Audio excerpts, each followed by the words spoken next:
I want to go right away, Francisco, to what is less talked about, and that is the demand dynamic. What do you envision to be the demand dynamic that gets you to your acclaimed $100 a barrel? Hey, Tom. Hey, thanks for having me. So 3 things are key here.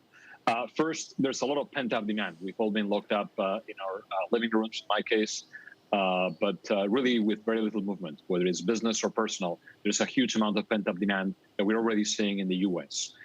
The rest of the world is going to join soon. Europe is maybe a couple months behind, and emerging markets are between 6 and 12 months behind the U.S. They're the big laggards, but we think they're going to come back in a huge way over the next 12 months as vaccines get distributed. Second reason, Tom, is really around what we call the avoidance of mass transit.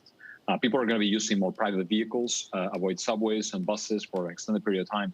Third reason really is what we call the new work from home, or as we put it, work from car situation. People are going to be working remotely 1 or 2 days a week in the future, and that's going to lead to more driving, not less driving, in our view.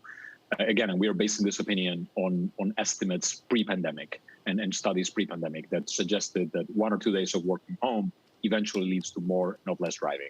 Okay. Those are the 3 main reasons on the demand side, Tom. Of course, on the flip side, when it comes to the demand picture, business travel not coming back as quickly, with a lot of companies saying that they are going to return to just small fractions of what they used to do. How much does that factor into your estimates?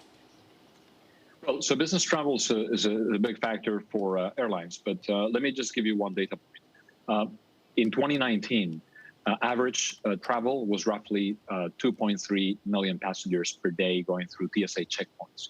We are back at 2 million, and we still don't have any business travel going on. So clearly, I think the pent-up demand story seems to me is going to overwhelm the business travel story, at least over the course of the next 12 to 18 months. Yeah. I'm not claiming this will last forever, but I think there's going to be a huge surge here over the next few quarters. On the flip side, the supply picture, we have this morning a story about how Russia is arguing potentially for an OPEC plus supply increase, a boost based on this increase in demand. You're starting to hear about shale producers eyeing what it would look like to bring a little bit more production online. How much do you expect that to accelerate? How does that affect the $100 a barrel call? Right. So it certainly does. My expectation with regards to shale is that we're going to see producers lagging for the most part. Remember, there's 3 elements of this that on the non-OPEC side that are going to hold back supply. Number 1 is the fact that government policies are going to pressure companies to invest less. Right? We are seeing that with International Energy Agency calling for an end to oil and gas investments to meet Paris climate goals. Second reason is we are seeing investors pressuring companies, whether it's for financial reasons to see more cash flows coming back, or for ESG reasons to reduce investment. And the third element really is the judiciary. We now seen with the case of Shell that the judiciary can also get involved and force you legally to reduce your emissions. With regards to OPEC, it's the big risk in our call. Does OPEC discipline hold?